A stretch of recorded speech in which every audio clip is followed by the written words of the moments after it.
And good afternoon to all of you, and thank you for coming, and a special welcome to you, Cara.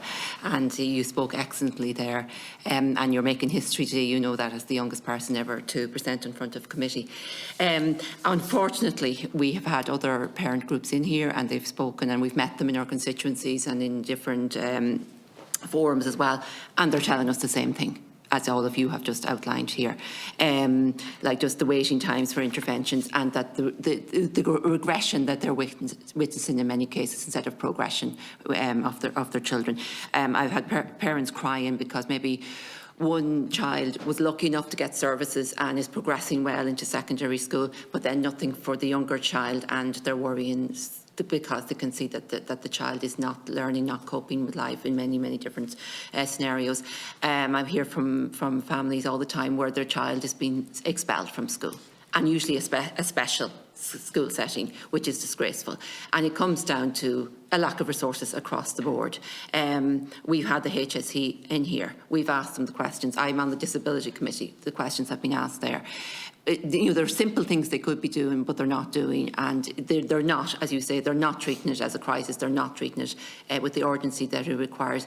But it is a crisis, and children are going to be affected in life. They're not going to be the best versions of themselves that they should be, and that's what we need to see. You mentioned the summer provision as well, and it's something this committee has talked about a good few times here, and we actually have a motion drafted in that every special school setting should be providing the summer provision, because it's the children that most need it are actually now losing out because it was broadened out, and schools seem to be picking and choosing who they can take into the programme, and it's not fair.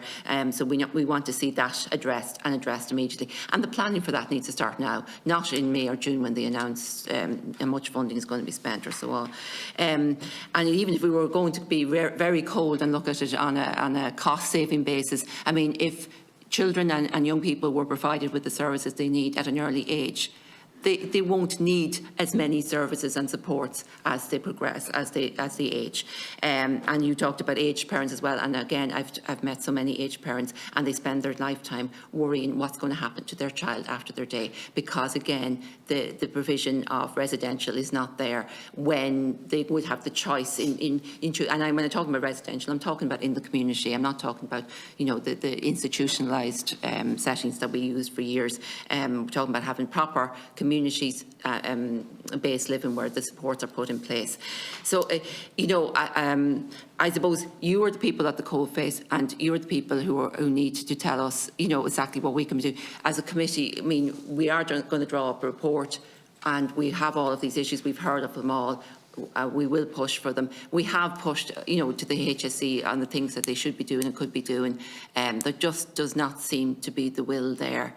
I don't know if it's a matter of funding. It's just not the will to actually put the funding in place where it's needed, and to put the properly trained staff in place where they're needed. There isn't enough, I suppose, an encouragement of people to go into disability services and work. It's a great place to work, but it's getting such a bad name now because there's not enough staff in the Children's Disability Network teams. The staff that are there are under severe pressure. They're not being able to do their jobs because there aren't enough of them to do what they're supposed to do and to see the children. And children are being told they'll be seen in 3 years and 4 years, and it's just not on.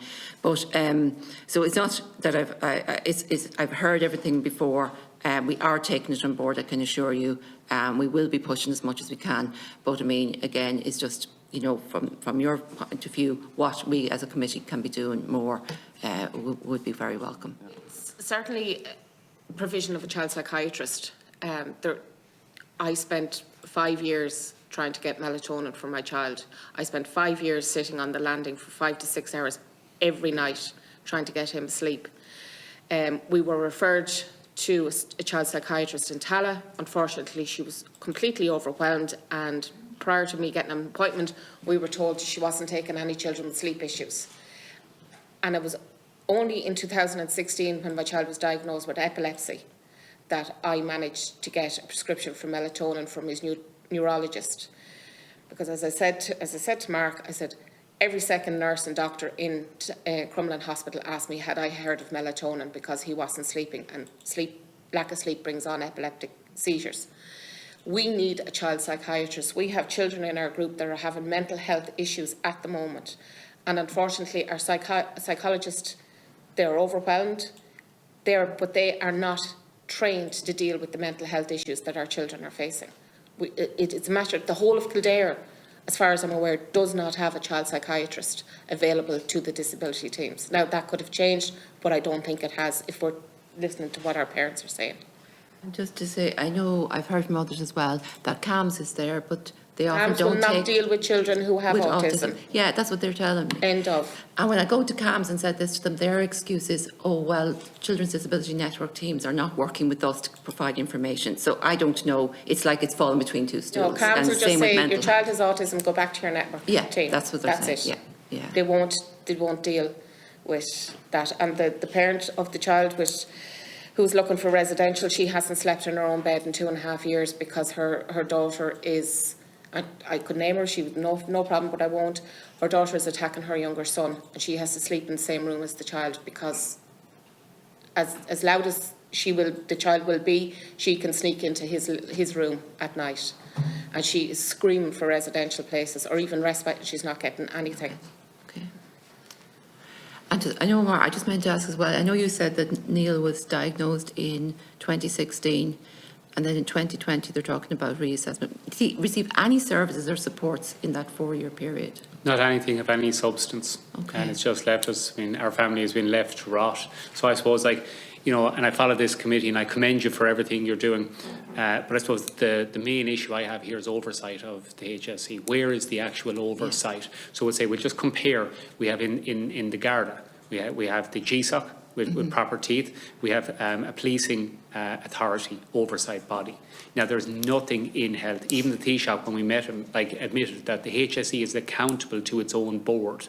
Now, how in 2022 is that right? And by the way, I was a guard for 15 years. The Garda force is better today because of the oversight. And if there are issues, there are now mechanisms to go about those complaints. Just look at our complaint that's ongoing, that they've lost our complaint, our administrative error. This is what's going on right now.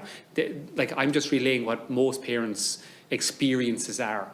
This is wrong. So even when your child is suffering irreparably, you're still treated like, as I told Minister Abbott literally an hour ago in her office, you're treated like an enemy of the state. That's how you feel as a parent, that you've done something wrong. It's like that you're the person who has caused this and that you're then the one to suffer more. I have to wonder, why does our son have to continuously suffer? But everything that this committee will recommend, in my opinion, if it goes to the HSE for implementation the way it is, how could anyone say that it's definitely going to be a success? I don't think, as they're set up right now in child disability services, they are not fit for purpose. And there needs to be proper oversight. I mean, there's oversight for everything. Every job there is oversight, except for one, health. Why is that? And that's the question that I'd have. Yeah. So I know my niece is an OT actually, and she worked in England in the National Health Service for a number of years. So she's back here now. She's not working directly for the HSE, but for another organisation. And she said one of the biggest issues you see is the lack of accountability within the HSE. It's just what you're saying there. There's no accountability.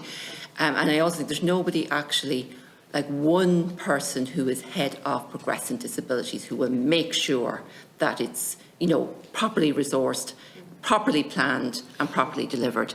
And I brought that up with the HSE and say, we're looking at that now. I mean, to me, that should have been something, there's a committee and they're all feeding in, but they're probably head of several other areas within disability. So, I just feel it's not given I don't mean to be critical in any way of the political system, but there was a recent parliamentary question asked where the Minister at State for Health was asked, would he set up an external complaints body for the HSE? And it was sent to the HSE for direct response. Now, that would have been in the day, ridiculous. In the Garda scandals of 15 years ago, will you set up an independent Garda mechanism? And the Minister for Justice sends it to the Guards for response. I mean, it is, to me, it is ludicrous. Yeah. And that's not personal criticism. I'm just talking I think politically, we don't hold the HSE to account. And I think that, as Cara said, it's the culture, even politically, has to change here. Because all the issues that we talk about here, it's the HSE is in control. So we'll say like the second issue that I mentioned, immediate financial relief. Like the state accepts that it is the state's responsibility, so for our son to be reassessed now. I mean, everyone accepts that. There's no one says it's not the state's. But because the HSE decide right now we're going to let that family rot, then it's not paid for. So if I find somebody to do it, why can that not be reimbursed? Why can the state not pay for that when they accept it's their responsibility, but they just cannot have the competence to do it? So why is that my responsibility then to pay for? And in our case with psychiatry, we're talking thousands to get someone down from Dublin, because Neil cannot travel more than about 20 miles. That's his limit. So it's 9,000 euro to get the proper care. But if the HSE ring me up tomorrow and say, oh, now we'll give you that, then it's paid for. But if they don't decide that and I find someone, it's not paid for. But yet everyone accepts that it's the state's responsibility.